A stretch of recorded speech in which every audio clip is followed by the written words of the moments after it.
Bueno, muy buenas tardes, tengan todos ustedes bienvenidos esta tarde a esta espléndida Biblioteca Mexicana de la Fundación Miguel Alemán, a esta celebración de Jaime Sabines, un evento que se le ha ocurrido a doña Claudia Alemán, a quien saludamos desde aquí, y a don Miguel, desde luego, y saludamos también al director de la Fundación Miguel Alemán, el doctor Alejandro Carrillo Castro.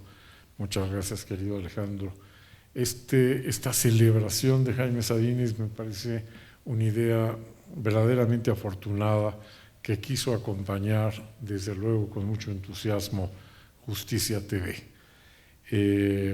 Y que no solamente es afortunada la idea, sino afortunadísimo el elenco que tenemos esta tarde, porque es un honor contar con dos de las voces poéticas más importantes, más notables de la poesía mexicana contemporánea. A mí me da de verdad un verdadero honor presentar a María Baranda, a mi lado derecho, a quien no tenía el gusto de conocer, extraordinaria poeta, que voy a permitirme leer una muy breve semblanza de ella. María Baranda nació en la Ciudad de México. Sus libros de poesía más recientes son Teoría de las Niñas, Cañón de Lobos, Un leve aullido bajo la arena, Deslumbrantes campos de hielo y Sombra y materia. Sus libros se han traducido a diversos idiomas. Es Premio de Poesía Aguascalientes 2003, Sabien Gatien Lapointe de Canadá de 2015, Internacional de Poesía Ramón López Velarde del 2018, Iberoamericano de la Fundación SM de Literatura Infantil y Juvenil del 2019. Actualmente es la tutora de poesía en la Fundación para las Letras Mexicanas y coordina la Cátedra Extraordinaria Octavio Paz del Colegio de San Ildefonso. Muchas gracias por estar aquí, querida María.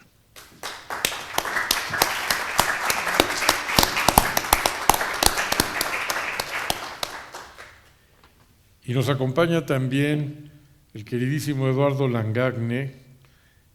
Nació también en la Ciudad de México. En 2016 recibió el Premio Especial José Lezama Lima de Casa de las Américas, otorgado a obras relevantes escritas por autores de Latinoamérica. Fue Premio Nacional de Poesía Aguascalientes en 1994. Su más reciente libro, Infinito Día, apareció en 2021 por el sello editorial de la Universidad Autónoma de Nuevo León. En 2022 obtuvo el Premio Letras de Sinaloa por su trayectoria literaria. En 2015 preparó la antología y prólogo de Tarumba y otros poemas de Jaime Sabines en Argentina, y la antología de Sor Juana Inés de la Cruz, Poner bellezas en mi entendimiento, en Colombia. Es director general de la Fundación para las Letras Mexicanas, que preside el gran licenciado Miguel Limón Rojas. Muchas gracias por estar aquí, querido Eduardo.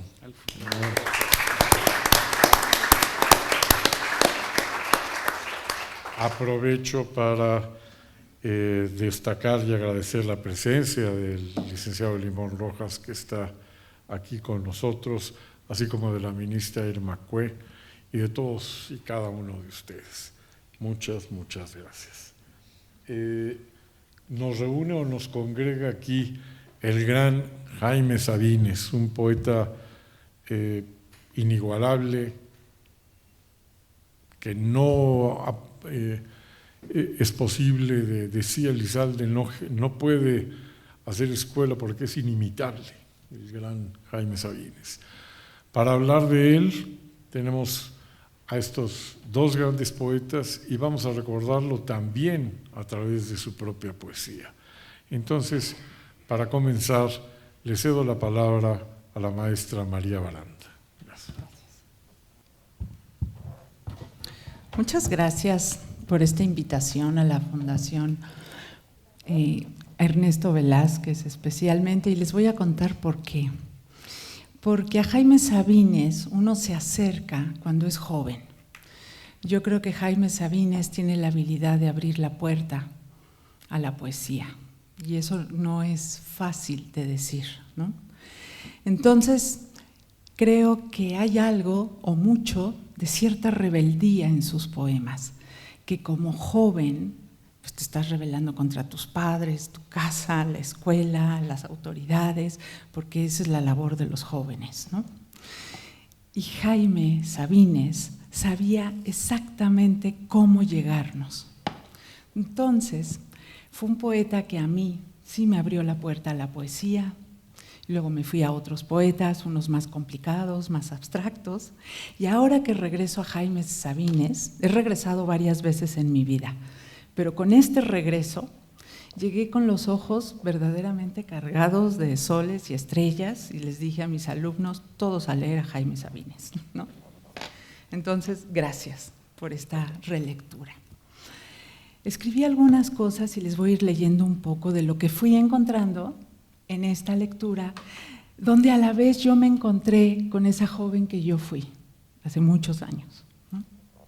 Cuando Jaime Sabines escribió Oral, su primer libro de poesía, tenía 21 años. Estudiaba medicina, vivía en la Ciudad de México y se sentía muy solo.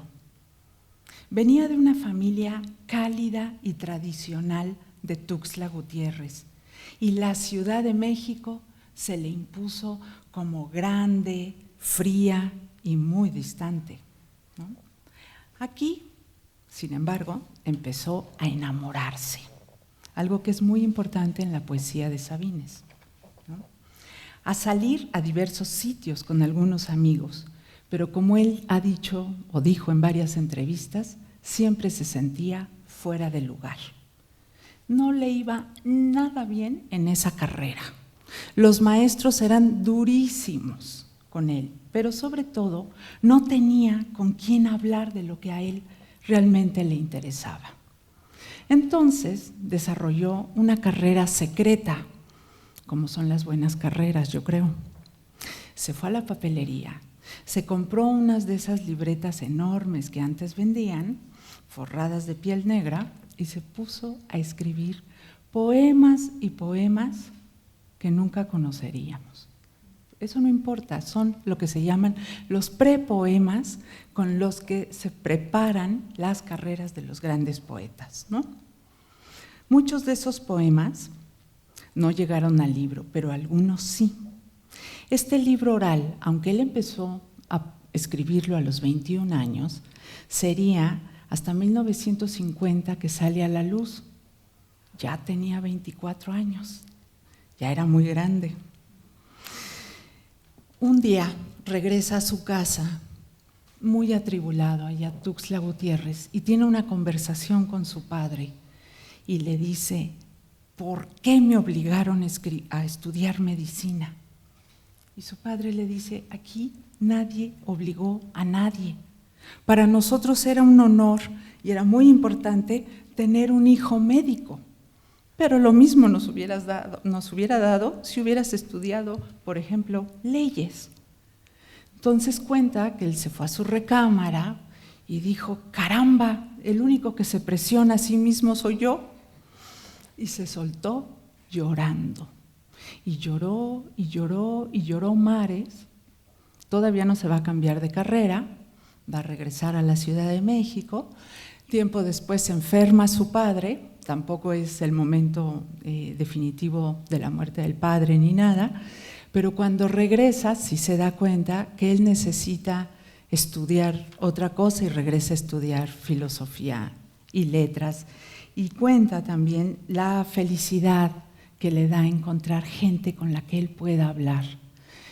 Se reconoce amigo de Rosario Castellanos, que también es de la misma generación, que venía de Chiapas, conoce a Dolores Castro, a Cabral del Hoyo, que se llaman la generación de medio siglo, porque empezaron a publicar en los años 50.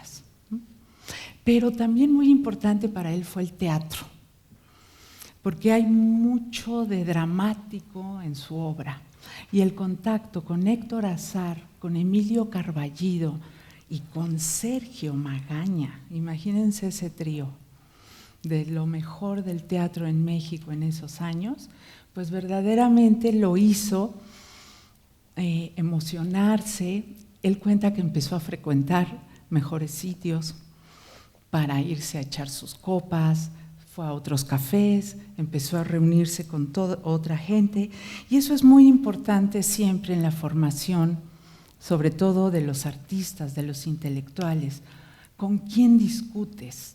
¿Con quién te juntas? Porque es ahí donde hablas, pues, de todos esos demonios, de todas esas dudas, de toda esa efervescencia que traes de joven, y que por supuesto tu casa o muchas veces la familia no es el lugar donde tú lo puedes hacer, mucho menos la escuela, ¿no?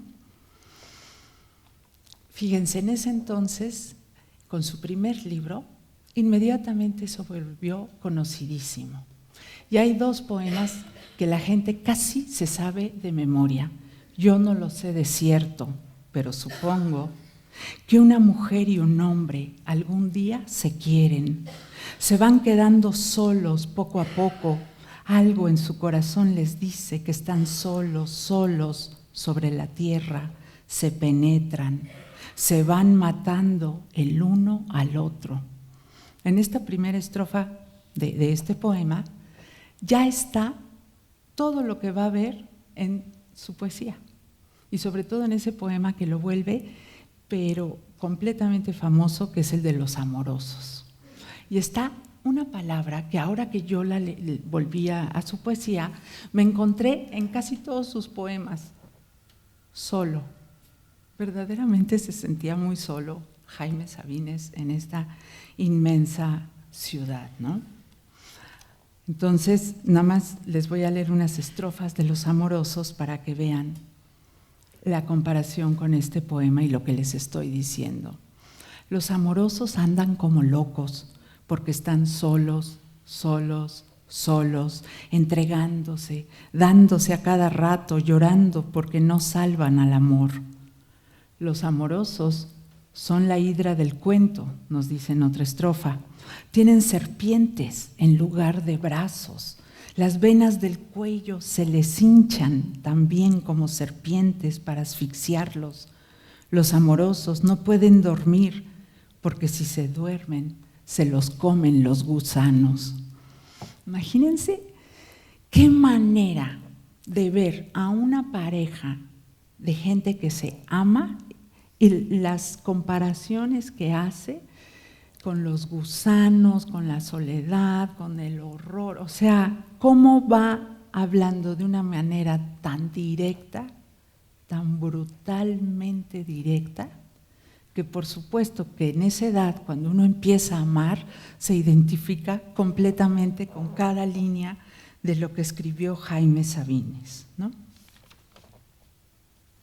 Con este libro, el de Oral, donde están estos poemas, que ya sale, repito, cuando tenía 24 años, empieza una poética muy directa, muy natural, sencilla y cercana a los sentimientos.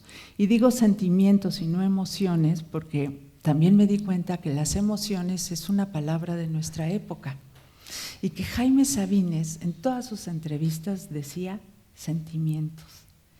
Ya no decimos esa palabra, se están quedando en desuso. Ahora hablamos de las emociones, ¿no? Entonces yo regreso al sentimiento. Sabines decía que la poesía era un puente entre el poeta y el lector. Y esto es muy importante porque yo creo que no todos los poetas tienen la conciencia, que sí la tuvo también Octavio Paz, para decir que el poema no es más que una forma lingüística, pero es un lugar de encuentro entre el lector y la poesía. Eso es lo que es un poema, ¿sí? Y Sabines lo entiende muy bien y dice, tiene que ser un puente. Yo tengo que lograr comunicar toda esta soledad, todo este sentimiento que yo traigo, ¿no? Por eso dice que debía de ser muy franca. No le gustaban para nada los intelectuales, aunque se juntaba con todo este grupo de intelectuales, pero me imagino que a otro tipo de intelectuales más académicos o más duros en su entendimiento, ¿no?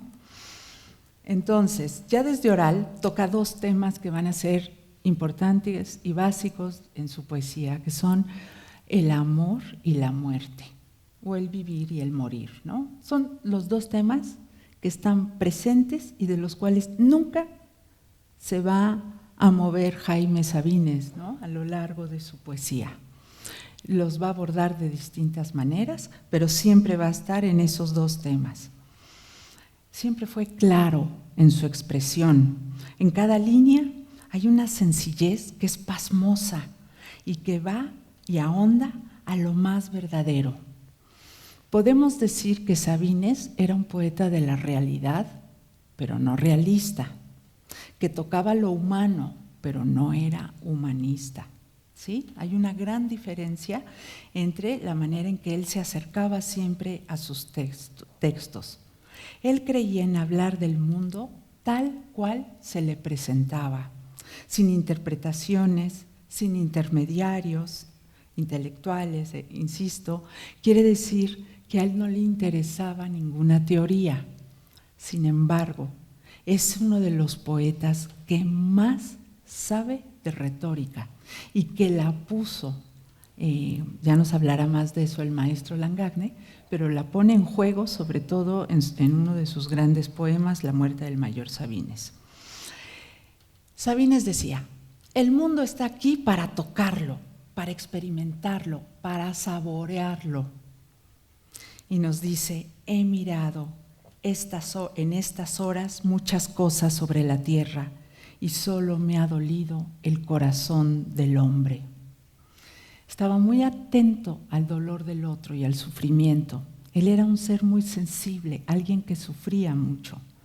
En La Señal, su segundo libro ya publicado apenas un año después de Oral, y esto es mucho para un poeta joven, o sea, va año tras año publicando sus poemas, sus libros.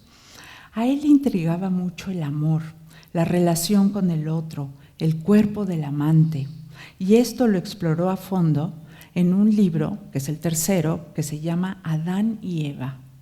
Trabaja la pareja fundacional, pero además lo hace a manera de una fábula, sin moraleja, y más bien en poesía, en prosa. Te va contando una historia entre ellos dos y una relación absolutamente fuerte, ¿no? Le va dando voz a esta pareja, viéndose a fondo él con los ojos abiertos y sin ningún pudor. Pudor no era una palabra en el vocabulario de Jaime Sabines. Él quería mostrar todo sentimiento verdadero con el lenguaje y con el modo de ser de las personas, tal cual. Y esto es importante decirlo, porque hay una serie de palabras que digamos que son malas palabras o palabras prohibidas. Ah, no, él las usaba. El lenguaje estaba a su servicio, ¿sí? Era un observador de su propio mundo y de los seres que amaba y de los cuales él iba conociendo y lo iba escribiendo en sus poemas. Hay una historia también en donde él finalmente regresa cuando su padre ya se enferma y ya no puede terminar la carrera de letras, de filosofía y letras. Entonces se queda a trabajar en la tienda de telas de la familia. Parece que es muy mal trabajador, según él. Pero lo que hace ahí es que empieza a tener un contacto directo con la gente del pueblo, ¿sí? Con la gente que va, que muchas veces lo timan para sacarle más rollos de tela. Era bastante un desastre en esos asuntos, pero desarrolló ese ojo muy importante para llegar a escribir Tarumba. Tarumba es una de sus máximas cumbres, poéticamente hablando. O sea, yo diría que Oral, Tarumba y La muerte del mayor Sabines son poemas que todos los poetas debemos pasar por ellos y, bueno, por supuesto los lectores, ¿no? ¿Por qué Tarumba es tan importante? porque logra crear un universo que no existía, ¿sí?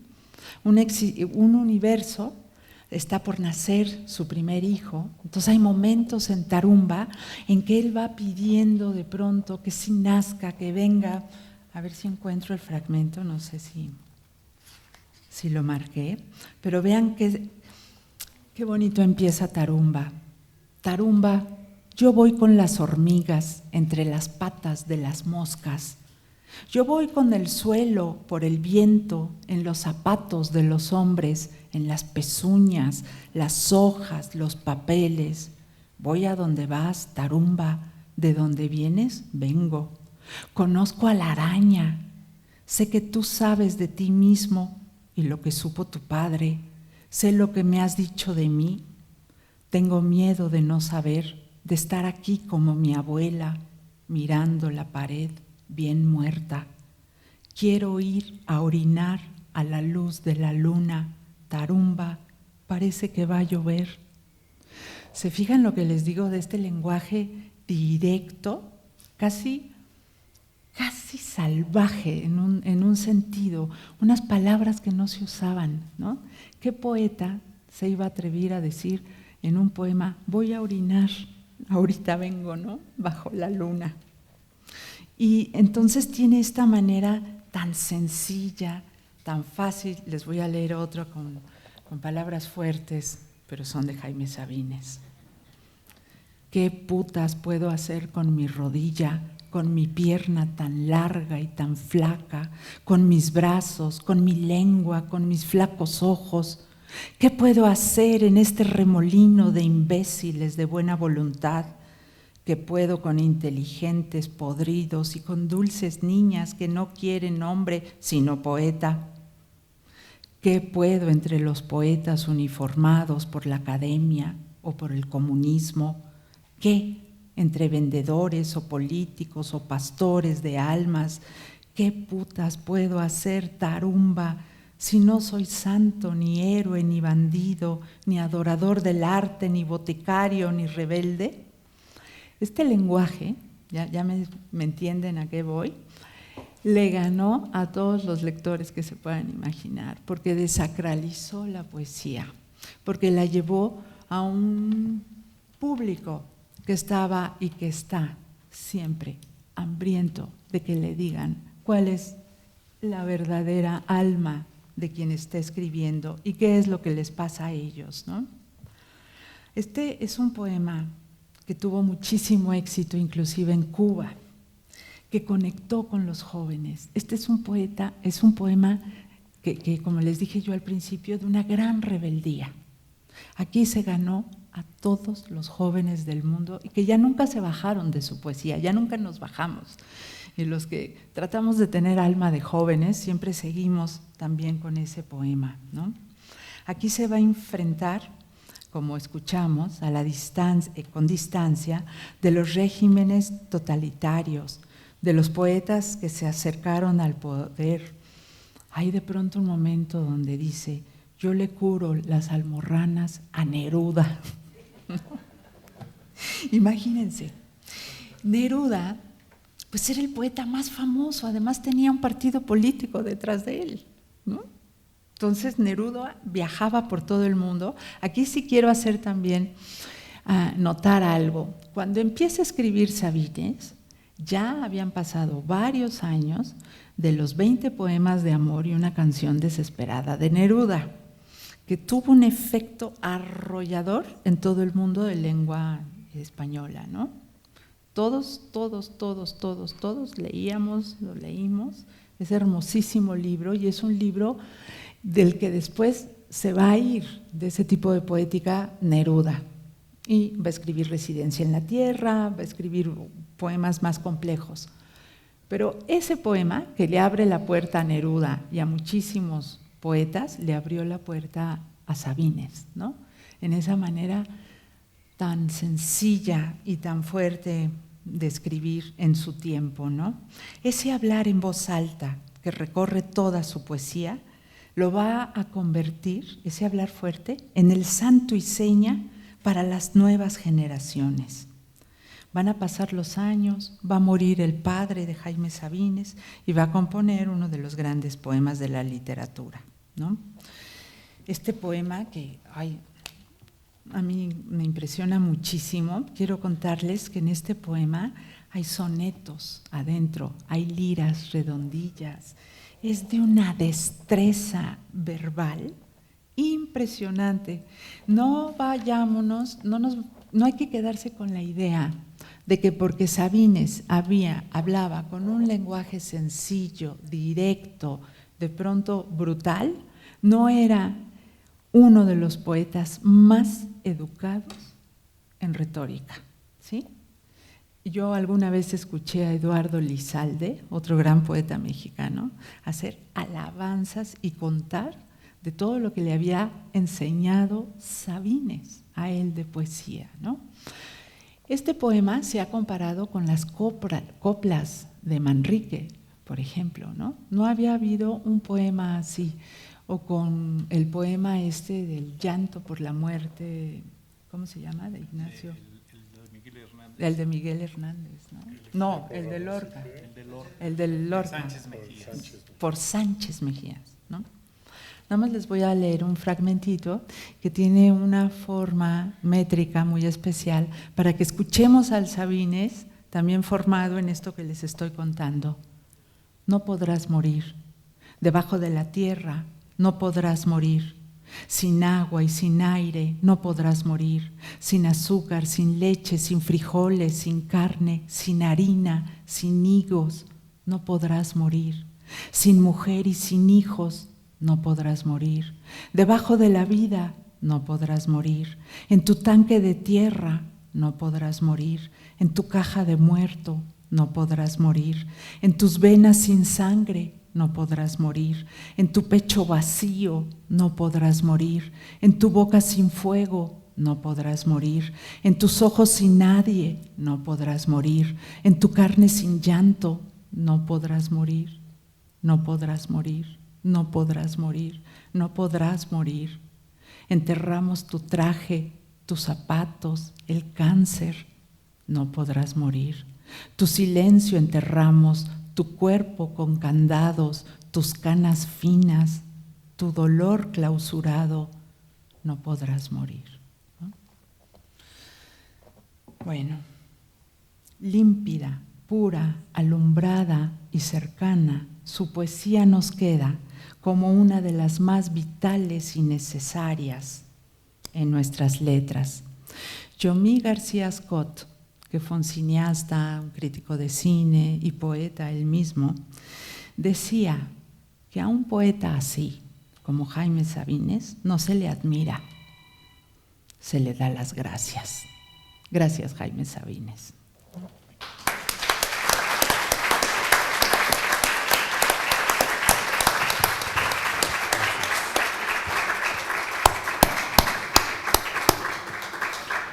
Muchas gracias, querida María. Me encanta que hayas comentado el tema, si me lo permites, María, de esa admiración profunda que le tenía Eduardo Lizalde y que hayas hablado tú del estilo de la, como llamaban Lizalde, la aspereza del lenguaje. Que si ustedes me lo permiten, si me lo permiten ustedes, quisiera leer precisamente el fragmento en el que Lizalde dice: la aspereza del lenguaje poético de Sabines ha sido señalada como involuntaria virtud, otras como intencionada y maliciosa arma verbal, y algunas otras, ya le ocurrió a López Velarde, como forma de expresión propia de un primitivo pero asombroso iluminado. Esa aspereza es, sin embargo, todas esas cosas y ninguna de ellas y muchas más. Es un registro de voz inconfundible, una tesitura reducida a voluntad por un cantor experto que conoce a fondo las posibilidades y resonancias de su habla original y procede a conciencia por negación, que desoye a propósito contra su excelente oído y contra el oído convencional. No hacen otra cosa todos los innovadores de cualquier campo. Decir cómo se hace la poesía es imposible. Decir cómo no se hace o cómo habría que hacerla en otro sentido es lo que compete al creador. Sabines, y Lizalde hace una cita, golpea las palabras y ellas le desgarran el pecho, dice Octavio Paz. Y cuando un poeta sabe golpear bien a las palabras, ellas cobran vida y le desgarran el pecho a los demás o se lo endulzan cuando el poeta quiere. Es un fragmento bellísimo del gran Eduardo Lizalde. Escuchándote lo recordé, gracias por dejármelo leer, y claro lo que decía María, de cómo cuando fuimos jóvenes nos apasionamos por Sabines, me hizo recordar, y quisiera mencionarlo antes de darle la palabra al gran Eduardo, a este queridísimo maestro y gran amigo mío, Froilán López Narváez, de la Universidad Nacional Autónoma de México, que ponía como condición para presentar el examen a sus alumnos de preparatoria y de universidad haberse aprendido los amorosos. Entonces, si me dices los amorosos, tienes derecho a examen, si no, fuera de aquí.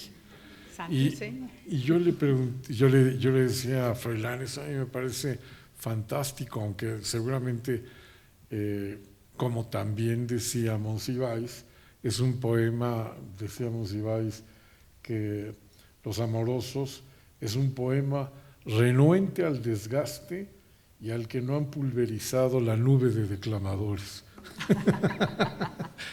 Pero tenía razón Froilán López Narváez cuando decía, a lo mejor yo no les enseñé nada, pero con que hayan entendido, leído, escuchado, disfrutado Los amorosos de Sabines, estoy seguro que ya les cambió la vida. Así que hago homenaje a mi gran Froilán López Narváez desde aquí por ello. En fin, damos paso a las palabras del gran Eduardo Langagne. Gracias, Lalo. Muchas gracias. Pues muchas gracias por la presencia de todos ustedes y muchas gracias también a María, porque se dan cuenta lo maravilloso que ha de ser estar en un grupo como alumno de María, porque esa pasión por la poesía la transmite de manera ejemplar. Por eso ha formado grupos tan buenos, lo decimos con una cierta presunción, pero no exenta de verdad. Los poetas y hombres y mujeres jóvenes que actualmente tienen una mayor presencia, pues yo diría que han estado como alumnos de María Baranda, y eso no es poca cosa, ¿no? Ella refirió estas libretas de Sabines donde escribía, dibujaba, hacía algunos dibujos.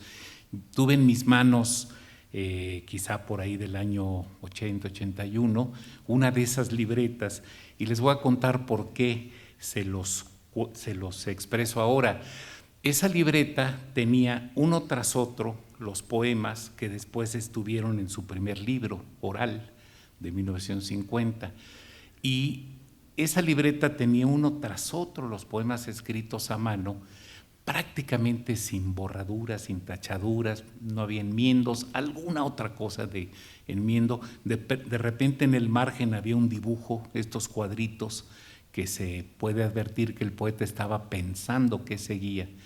Pero la mayor sorpresa, y quizá todavía es algo que se puede trabajar si a algún académico le interesa, es que los poemas, cuando los pasa al libro, él pasa una línea encima de los poemas que ya no va a poner en el libro.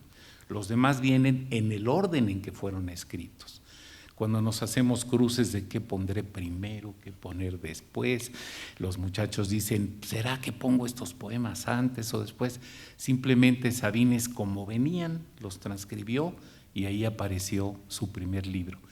Lo relevante de esto que les cuento, desde mi punto de vista, es que venían muchos poemas con una línea, él no los utilizó. Tuve la libreta a disposición un par de días y la leí pero cientos de veces. Y mi mayor sorpresa es que todos los poemas a su padre en vida no los puso en oral. Los poemas al mayor Sabines, está vivo su padre y él los elimina. Yo decía, ¿por qué será? Y cuando veo, no eran poemas, en fin, poemas todos de Sabines, es decir, hasta lo que él no hubiera utilizado serían poemas valiosos. Bueno, los poemas de su padre en vida no los utilizó en esos 2 primeros libros y tenía una conciencia plena de la cercanía con su padre, el cariño y todo lo demás. Eso me parece que es un dato significativo. Probablemente viendo las libretas que deben estar en manos de sus hijos, se podría hacer un estudio que quizá valga la pena de por qué no se sentía tan expresivo en esos poemas de su padre en vida, a pesar de tanto amor. Y en relación a las palabras, las palabrotas estas que decían, Elías Nandino le manda al joven Sabines una carta y después se arrepintió y en otra carta lo escribe. Pero cuando le manda la primera carta le dice, usted es un buen poeta, no utilice ese lenguaje que no es para la poesía. Lo reprende un poco por el uso de esos términos y le pone algunos adjetivos. Nandino, años después, varios años después, le dice, yo le mandé una carta donde le decía que no usara esas palabras, perdóneme, no supe leer cuál era el significado para usted de esas palabras. Era muy importante que las usara porque a la poesía mexicana y además a la poesía en lengua española le estaba aportando algunos rasgos muy valiosos. Y eso, qué bueno que ahora María lo leyó, estas palabras de Sabines que no siempre se dicen en la mesa, ¿no? No siempre se dicen en la comida, pero que son palabras con una fuerza expresiva grandiosa.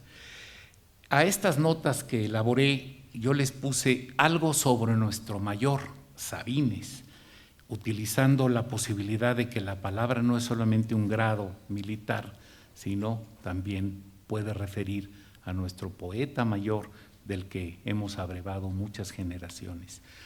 Y aquí yo anoto que Sabines es uno de los poetas fundamentales de nuestro mapa poético. Encontró desde su primer libro una voz contundente que renovó el ambiente literario de su tiempo. Tenía cosas por decir y lo hizo de manera novedosa.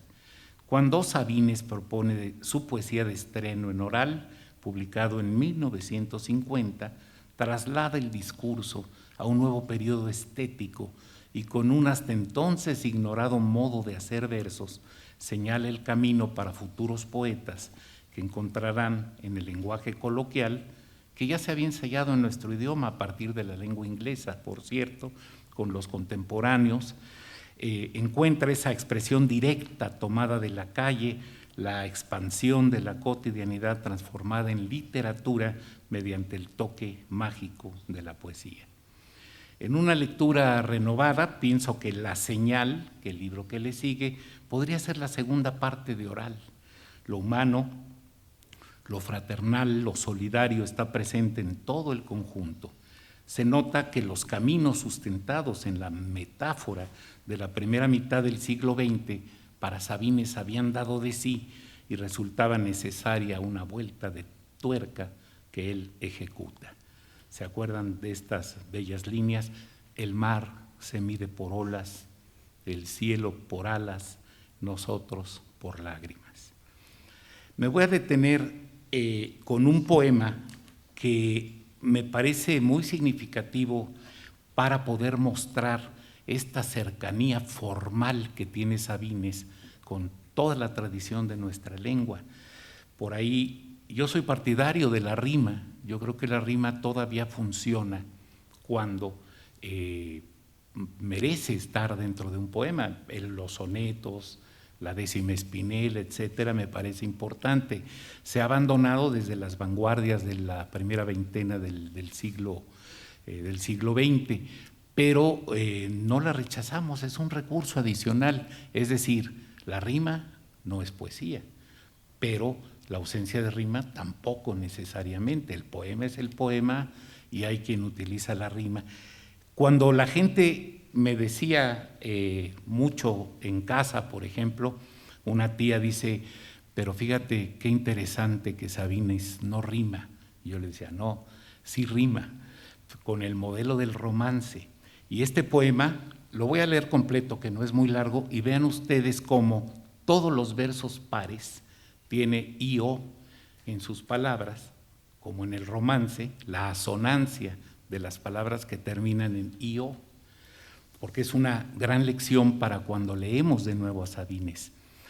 Te desnudas igual que si estuvieras sola y de pronto descubres que estás conmigo. ¿Cómo te quiero entonces entre las sábanas y el frío? I-O, I-O. Y vamos a seguir en los versos. Te pones a flirtearme como a un desconocido y yo te hago la corte, ceremonioso y tibio. Pienso que soy tu esposo y que me engañas conmigo. Desconocido, tibio, conmigo, frío. ¿Y cómo nos queremos entonces en la risa de hallarnos solos en el amor prohibido? Y yo, y después, cuando pasó, te tengo miedo y siento un escalofrío. Ahí está la rima asonante en un poema que Sabines plantea como parte de su novedad, de todo lo que nos enseña. A estos libros ya lo comentó María, pero siguió Adán y Eva del 52, Tarumba del 53, Diario Semanario y Poemas en Prosa, Yuria, publicado en 67, y Mal Tiempo del 72, además de poemas sueltos que no se inscribieron propiamente en un conjunto y se publicaron bajo esa perspectiva de poemas sueltos. Entre Tarumba, qué bueno que María coincide en que Tarumba y algo sobre la muerte del mayor Sabines son dos grandes momentos de Sabines, son conjuntos resaltables de una obra significativa. Hay casi 20 años de distancia en la edición de uno y otro, no en la escritura. La escritura, hubo poemas que se esperaron mucho tiempo para aparecer, otros aparecieron más o menos de manera cercana a su escritura, pero todos los poemarios mantienen consistentemente esta propuesta. Yo recuerdo, tuve esa suerte de haberlo escuchado hablar con emoción de la poesía española. Sé que leyó poesía mozárabe, Tagore está presente, hay cercanías con otras poéticas. Él escribe en uno de los poemas del Diario Semanario, hay que llegar a esa ternura de Tagore. Neruda, desde luego, ya María refirió esta parte de Neruda. Él contaba que en Coyoacán llegó Neruda a vivir. Neruda creía que era casa de López Velarde, por ahí lo escribe en algún momento. No era cierto, pero alguien le dijo y él creyó. Pero me cuenta Sabines que se sentaba en una silla con una rueda, una cámara de llanta para proteger justamente esta dificultad que tenía. Y había una canastita que era la cooperación para el libro que se iba a publicar. Y ahí decía cooperación, y ya no me acuerdo para qué libro era, pero era probablemente para el canto general o alguna cosa. Y la gente ahí cooperaba cuando lo iban a visitar. Pero él, cuando dice esa frase, se nota que su plática con él no fue quizá del todo satisfactoria. Pero en Diario Semanario, después es un cuaderno puntual de apuntes, notas poéticas, yo digo que poéticas por naturaleza, de sus lecturas, de sus reflexiones, pero en prosa tienen también implícitamente una búsqueda rítmica. Algunos textos de ese libro se podrían editar como si estuvieran escritos en verso, por sus líneas rítmicas independientes que en conjunto producen estructuras de verso libre. Aquí anoto que otra de las apropiaciones iniciales y determinantes de Sabines proviene de Gustavo Adolfo Bécquer, de quien recupera imágenes y, como dije antes, el soporte rítmico y sonoro del romance. Sabines se resuelve desde el romancero. Y en una lectura de los poemas menos divulgados de Sabines, aunque están en el libro, pero siempre he pensado que algo pasa. Gente que tiene el libro, que lo ha leído, se sorprende cuando les comento de este poema que ahora les voy a relatar, que también es breve, porque no lo recuerda en el libro y de pronto le parece un poema resaltado. Aquí digo yo que hay una larga tradición bien conocida por el poeta, su proverbial recurrencia de asonancias en los versos impares y esa voz personalísima, y yo creo que a eso debemos que los poemas de Sabines se graben en la memoria de nosotros, que permanezcan en el tiempo y sus lectores. Caprichos se llama este poema. Llenas de tierra las manos y los ojos llenos de agua, voy a decirte un secreto, no tengo casa. No tengo casa. Desabróchame la piel de la espalda y úntame yodo y arena para borrar esa marca. Tengo una marca. No me dejes en el cuello la garganta callándose tanto tiempo lo de mi casa, que me duele de veras no tener casa. Un gran poema que podríamos decir, un poema desconocido de Jaime Sabines, que está en este libro. El proceso de escritura de Tarumba, este poeta único en la historiografía de la poesía mexicana, expresa el valor de la palabra humildad. En ella encontró el privilegio de alejarse de la vanidad, descartando la idea de que el poeta es un ser sagrado.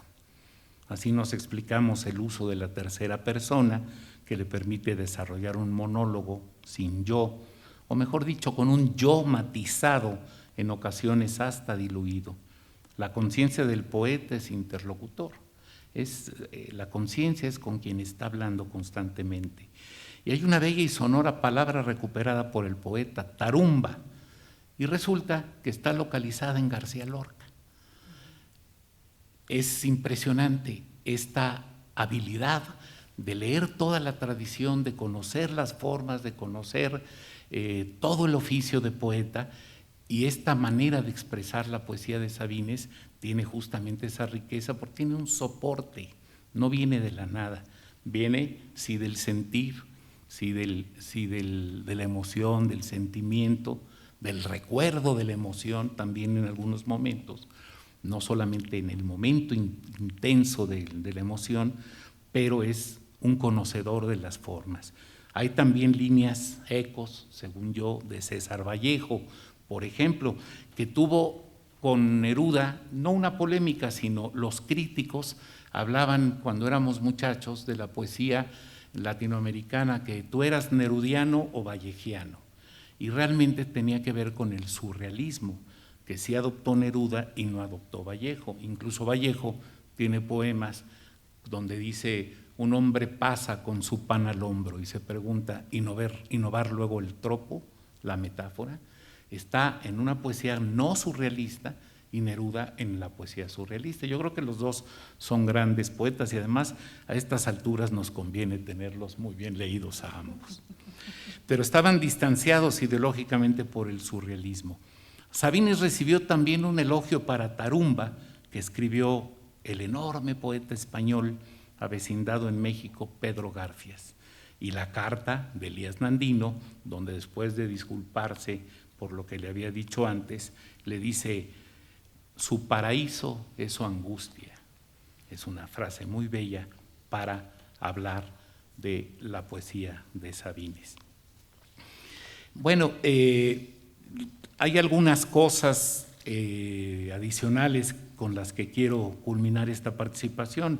José Emilio Pacheco, por ejemplo, nos sugirió en 1977 también una frase como las que Pacheco acostumbraba de gran peso, de gran significado. Sabines, dice José Emilio Pacheco, se equivoca como todos, pero acierta como pocos. Gracias a que Sabines no tuvo el pudor del silencio, nuestras vidas se enriquecieron con dos grandes elegías. Pacheco se refiere a los poemas sobre el mayor Sabines y a aquel poema sobre Doña Luz, la madre del poeta. Es verdad que el mayor Sabines y Doña Luz se convierten de muchas maneras en el padre y la madre de todos los lectores. Bueno, quería solamente contarles que alguna vez lo acompañé, el presidente de la Madrid lo invitó a China, yo lo acompañé al aeropuerto, nos perdimos, no, por mi culpa un poco, pero culpa de la señalización del aeropuerto, todo el mundo se habrá perdido en un aeropuerto, y por ahí nos tardamos en encontrar la salida exacta donde él debería estar, ya lo esperaban, y en esa salida logramos entrar, me dio una palmada en el hombro, yo era un joven azorado por era un Cicerone, un Virgilio del tercer mundo, ¿no? Y conservo de él 2 o 3 fotografías en el aeropuerto de Tuxtla, pero en esa vez, cuando logramos el lugar y ya estaba la gente esperándolo, entramos a donde él debía, me dio una palmada y dice, con un poeta solo se puede ir al infierno. Y ese tipo de detalles de Jaime Sabines, para muchos de nosotros que tuvimos alguna ocasión de conocerlo, era siempre estimulante, siempre con alguna frase, alguna palabra, alguna recriminación. Yo creo que la sencillez no es simpleza, hay que agradecerle siempre su compañía, gente que lo considera un poeta sencillo, pero lo comprensible de su poesía, repito, no contiene simplezas. La sencillez no es simpleza. Y sus lecturas están inmersas en ese profundo proceso personal de síntesis. Sabines recoge el lenguaje cotidiano del habla popular y lo condensa por la emoción estética. Crea un público lector para la poesía y se instala en el nuevo estremecimiento sin dubitaciones. Algo que es importante y da pie a lo que a continuación nos va a presentar Ernesto Velázquez, quiero decir que no es usual que un poeta tenga acceso a un público masivo. Tal vez Manuel Acuña en su momento, en el 19, o Amado Nervo, tuvieron ese privilegio de ser reconocidos en vida. Las lecturas públicas de Sabines se volvieron míticas, sobre todo la que ahora nos va a presentar, también la del Palacio de Bellas Artes, donde el público se ofrecía cuando le pedían un poema y él empezaba a buscar en su libro, le decían página 38, la gente sabiendo exactamente qué tenía que ver. Con él alguna vez, esto sí lo conversé y lo guardo, hablábamos de Miguel Hernández, de aquel poema que dice, llegó con 3 heridas, la del amor, la de la muerte, la de la vida. Y decíamos que esos son los temas de la poesía, finalmente, el amor, la muerte, la vida, y se cumple a cabalidad en el caso de Sabines. Consuma una renovación íntima de la poesía de México y de nuestro idioma, con él se conquistaron nuevas regiones de lo indecible, forma parte un muy pequeño grupo de poetas que transformaron la poesía de su tiempo, marca una diferencia en su generación cuando elude transitar por el mismo camino aprendido y ofrece una nueva ruta que habrán de querer continuar las generaciones que le siguen. Es un poeta esencial, con sus poemas, lectoras, lectores tienen ante su vista o en la sensible apreciación de los oídos una voz inconfundible, cercana, con la que habrán de conversar largamente. Muchas gracias.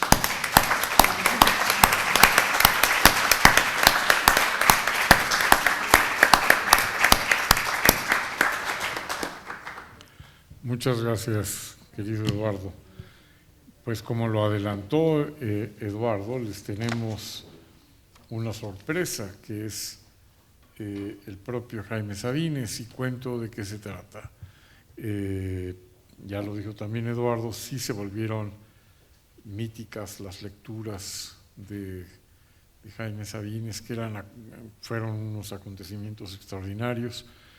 La primera grabación se hizo en el Palacio de Bellas Artes, y yo tuve la suerte de ser el responsable de producirla cuando trabajaba en Canal 22, pero también me tocó la de la UNAM, y la de la UNAM es así que fue apoteósica, porque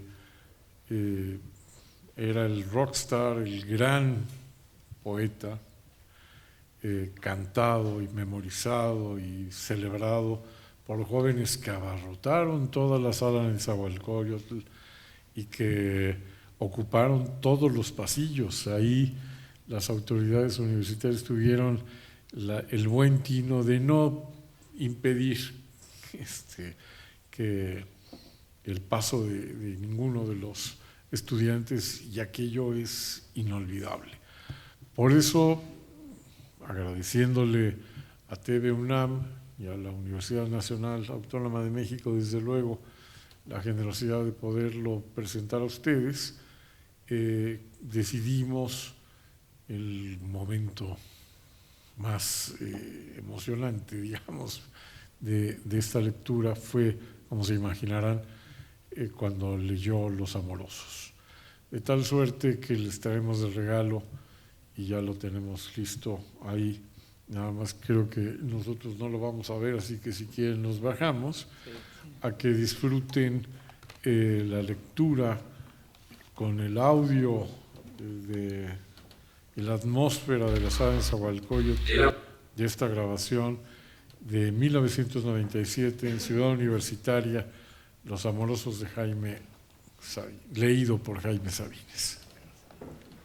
Y regresamos por aquí. El amor es el silencio más fino, el más tembloroso, el más insoportable. Los amorosos buscan, los amorosos son los que abandonan, son los que cambian, los que olvidan. Su corazón les dice que nunca han de encontrar, no encuentran, buscan.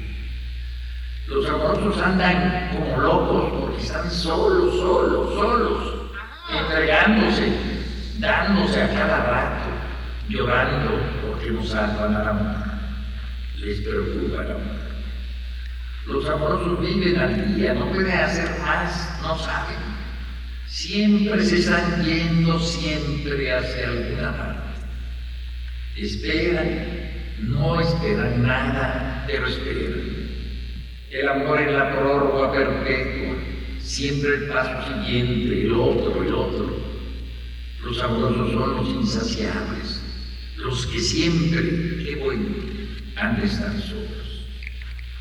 Los amorosos son la hidra del cuento. Tienen serpientes en lugar de brazos. Las venas del cuello se les hinchan también como serpientes para asfixiarlos. Los amorosos no pueden dormir, porque si se duermen se los comen los gusanos. En la oscuridad abren los ojos y les cae en ellos el espanto. Encuentran alacranes bajo la sábana y su cama flota como sobre un lago. Los amorosos son locos, solo locos, sin Dios y sin diablo. Los amorosos salen de sus cuevas temblorosos, hambrientos, a cazar fantasmas. Se ríen de las gentes que lo saben todo, de las que aman a perpetuidad benditamente, de las que creen en el amor como en una lámpara de inagotable aceite. Los amorosos juegan a coger el agua, a tatuar el humo, a no irse. Juegan el arma, el triste cuento del amor. Nadie ha de resignarse. Dicen que nadie ha de resignarse. Los amorosos se avergüenzan de toda conformación. Vacíos, pero vacíos de una otra costilla, la muerte les fermenta detrás de los ojos y ellos caminan, lloran hasta la madrugada en que trenes y gallos se despiden dolorosamente. Les llega a veces un olor a tierra recién nacida, a mujeres que duermen con la mano en el sexo complacidas, a arroyos de agua tierna y a cocinas. Los amorosos se ponen a cantar entre labios una canción no aprendida y se van llorando la hermosa.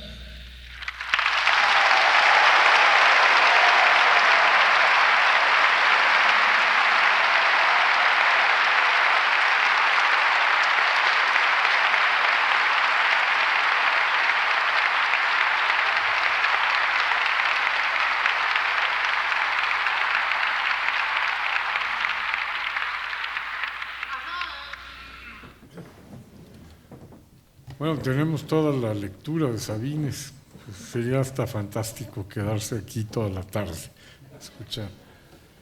Pero en fin, y hasta traje otro en el que lo dice, que hecho por Claudio Isaac, por cierto, que es fantástico porque entonces Sabines está acostado en una hamaca.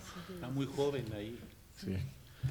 Y lo hicieron Claudio Isaac y Sara Elías Calles, y está en una hamaca leyendo también. Sí. Los amorosos, hay cosas notables de Sabines en el... El poeta tiene unos 50 años, claro, en ese momento. Sí, muy joven. Es un testimonio. Y bueno, debo decir que esto fue grabado un par de años antes de que falleciera Sabines. Sabines muere en 99. Y no, bueno, damos espacio. Yo quería comentar un tema más. Querría darle de nuevo la voz a Sabines, si me lo permiten, porque Eduardo participó en un homenaje que se le hizo cuando cumplió 60 años. En 86. Y como si Sabines estuviera aquí, a lo mejor hubiera dicho lo que dijo con motivo de ese homenaje. Escribió esto que dice: me gusta la palabra viejo, que si me permiten lo leo. Dice: muchas gracias por su presencia. El 25 de marzo de este año entré a la vejez oficialmente. Un día antes me sentía bien, lleno de vida, gozoso, prometedor, incauto. Después acepté este homenaje. Y me gusta la palabra viejo, pero odio la palabra senecto y más aún la de sexagenario. Esas son piezas irreversibles, pedantes y ominosas. Con la palabra viejo se puede jugar. Mi vieja, mi viejo, viejos los cerros. Y es afectuosa, suave, indecisa. Pero con las otras es como si le pusieran a uno un corsé definitivo, como si lo entablaran a uno. Estoy agradecido, desde luego, pero tengo miedo. Me doy cuenta de que socialmente es sano hacer homenajes a los vivos, tanto como a los muertos, pero personalmente no puedo evitar sentirme como una lápida y una inscripción. Mi pregunta de todas estas noches ha sido: ¿sobreviviré a este homenaje? ¿Podré seguir escribiendo? En fin, les agradezco mucho, y empiezo a agradecer a los funcionarios, a los escritores presentes, a Eduardo Elizalde, a Fernández Retamar, a Curiel. Les agradezco mucho lo que han dicho y lo que aún no han dicho de mí. No me siento corresponsable, sino cómplice de ello. Que Dios me dé suerte para atravesar esta semana y vuelva yo a mi rancho a olvidarme de todo. Ese era el gran Jaime Sabines. No sé si alguno de ustedes, aprovechando la presencia de estas dos grandes figuras de la poesía mexicana y las intervenciones que han tenido, quieran hacer alguna pregunta. Sí, Alejandro. Alejandro de Antuñano, que es el director de esta hermosísima biblioteca mexicana de la Fundación Alemán. En la poesía en general, que es el tema de la vida, es decir, del amor y de la muerte, que es un tema constante, ¿no? Está en Quevedo, está en Bukowski, está en Blas de Otero. Y yo quisiera preguntarles, ¿con qué recurrencia en un momento determinado Juan Sabines pudo acercarse, por ejemplo, a Blas de Otero, que trata mucho esos temas? Bueno, esa sería mi pregunta. Tuviste la rata de decir Juan Sabines en lugar de Jaime Sabines, pero perdón. Pero no tiene mayor importancia. Heraclio Cepeda hablaba de cómo todos en su familia eran Jotas y Eses, ¿no? Jaime Sabines, Juan Sabines, Julio Sabines, bueno, así que... La libré con Bukowski, que ese sí es complejo el nombre. Mira, yo creo que sí, es difícil mencionar porque habría que hacer un análisis de todos los poemas e ir viendo las relaciones con otros poetas, pero era un gran lector de la tradición española y, como señaló Eduardo, sobre todo el romance. Es un gran lector desde Fray Luis de León, ¿no? O sea, es impresionante todos los tropos, todo lo que se ve técnicamente en sus poemas, que viene de la tradición española. Un gran lector de la generación del 27, por supuesto, ¿no? Alberti, García Lorca, ¿por qué no?, de Blas de Otero. O sea, por supuesto que sí, ahí están todos, amigo de Pedro Garfias, o sea, muy cercano. Imaginemos ese mundo, ese siglo XX lleno de poetas, de pláticas, de conversaciones, porque finalmente la literatura pues es una gran conversación y los poemas conversan entre ellos, cruzan generaciones, civilizaciones, etcétera, ¿no? Entonces, claro que sí, yo te contestaría, ¿no? Muchas gracias. Sí, desde luego que, por ejemplo, poetas como Blas de Otero, que en la tradición mexicana no son tan leídos, pero son poetas que siempre acudimos a ellos. Sabines acudía a toda esa tradición. En México, ya lo debemos decir, siempre fue muy amigo de Rosario Castellanos, su paisana y amiga. El poema que hace cuando ve la noticia de que ha muerto, le dice: solo una tonta, le dice, está enojado porque ve que murió con la lámpara electrocutada. Solo una tonta puede pasar eso. En el caso de Blas de Otero y otros poetas de la generación española, estos poetas maestros nuestros tenían esa generación. Blas de Otero, por ejemplo, tiene un poema que se acerca mucho a la manera como Sabines, y yo diría que no es que Sabines se acerca a Blas de Otero, sino que hay una generación, sobre todo en él, que toman lo que nuestros poetas desde aquí influenciaban en España. Él dice algo así como: a los 57 años, dice Blas de Otero, sigo pensando lo mismo que a los 7.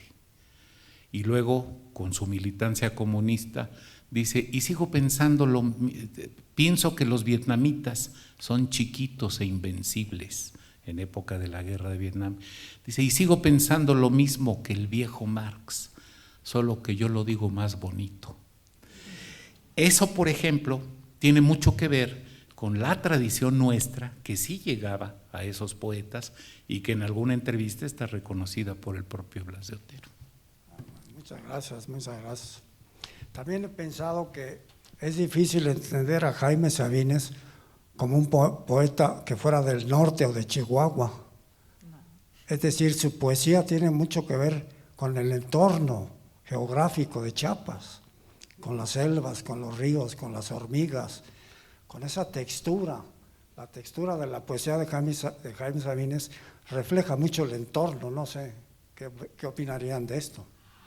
Claro, porque la geografía te determina la historia personal, la historia de tu terruño, lo que respiras en la infancia, lo que juegas. Claro. Si creciste en la costa, pues tus poemas necesariamente van a saber a sal, ¿no? Van a ser distintos. Muchas gracias. Es preferible, pienso yo, con todo y que conocemos la biografía de los poetas, pero es mucho mejor pensar en la biografía del poema que en la biografía del poeta. Tiene más riqueza y podemos incluso leer poemas extraordinarios de gente que no lo es tanto. Pero en el caso de Sabines, la admiración es total, las enseñanzas son muchas y esa poesía tiene esta permanencia que ahora podemos resaltar. Muchas gracias, muchas gracias.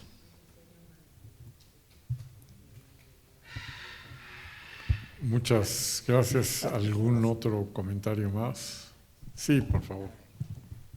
Sí, muchas gracias.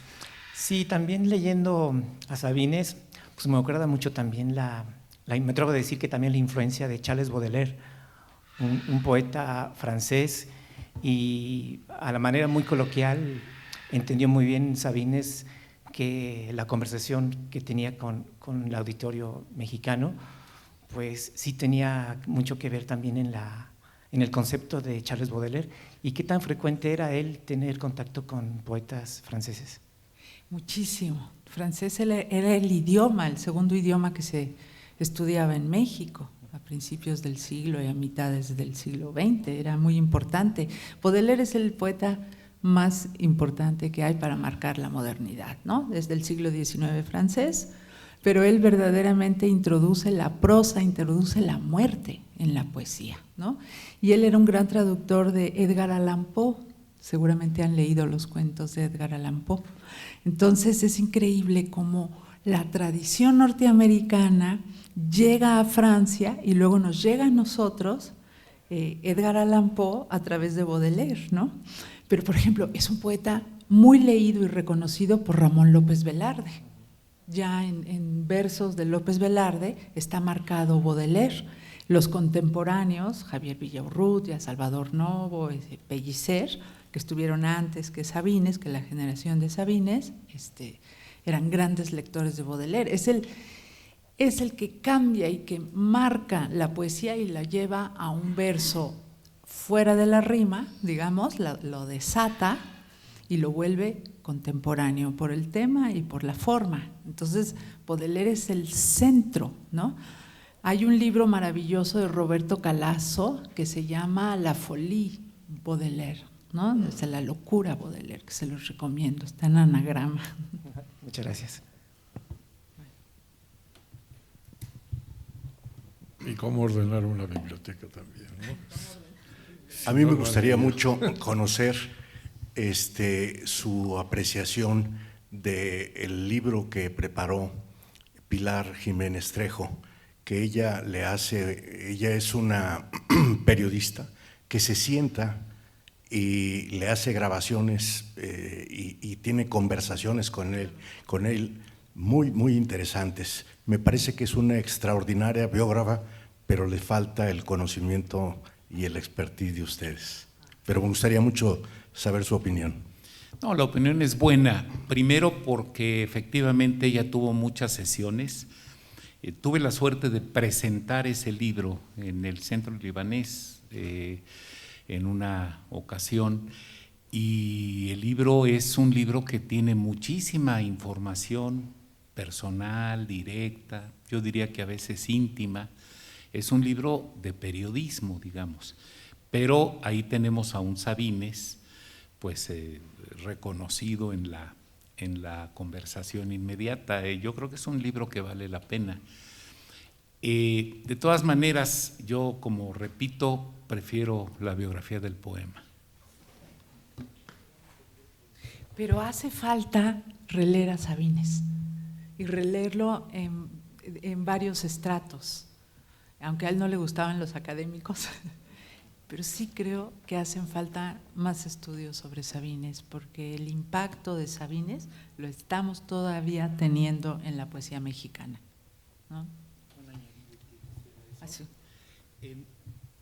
Ahora que hablé de las dicotomías, cuando hablan de poesía nerudiana o vallejiana en América Latina, en México a las figuras rápidamente se les contrapone para ver si son dos escuelas, dos maneras, y en un principio a Octavio Paz le confrontaban los lectores con Efraín Huerta, que habían sido de la misma generación, los dos nacidos en 1914, la misma revista, etcétera.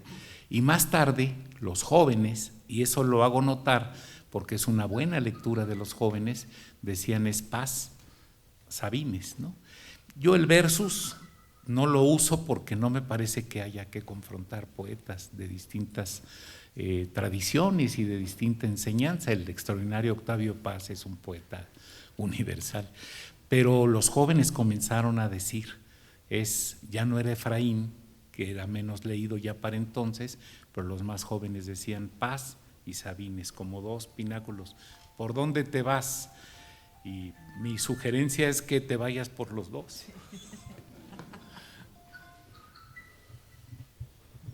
Y yo le quería preguntar a María, querida María, y ahora que les has propuesto a tus alumnos la lectura, ¿qué ha sucedido?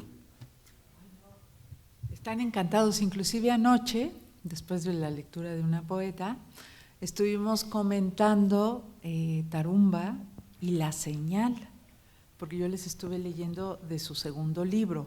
O sea, todos hemos pasado por el primer libro, el que yo les leí de los amorosos, y yo no lo sé de cierto, pero supongo, etcétera. Y La Señal es menos conocido. Hay poemas que no se leen tanto. Y uno de los poetas me lo comentó y me dijo, qué impacto, qué profundidad. Y le digo, no apartaba el ojo. O sea, él quería hablar de algo y ahí está, porque a los poetas yo les digo, aquí se nota que te paraste al refrigerador. Hay una distracción en el poema.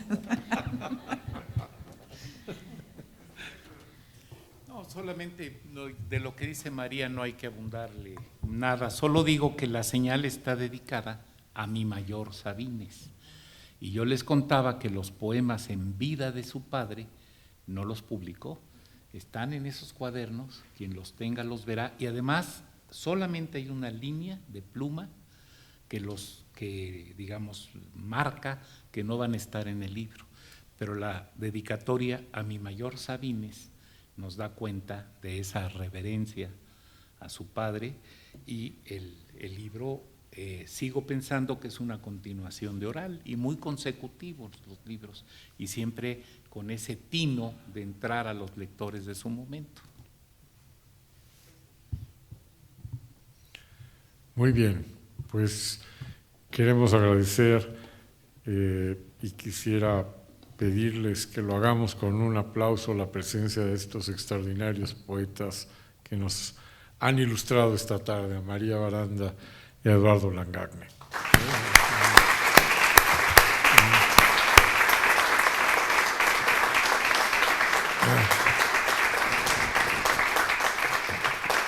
Muchísimas gracias por su presencia, muchas gracias por la iniciativa de la Fundación Miguel Alemán, que dirige mi amigo y maestro el doctor Alejandro Carrillo Castro. Muchas gracias a doña Claudia Alemán por la espléndida idea. Un saludo muy afectuoso de nueva cuenta desde aquí a ella y a don Miguel Alemán Velasco. Y muchas gracias a todos ustedes por su presencia en esta espléndida, necesaria, urgente y espero que se repita mucho celebración de la poesía de Jaime Sabines. Buenas tardes.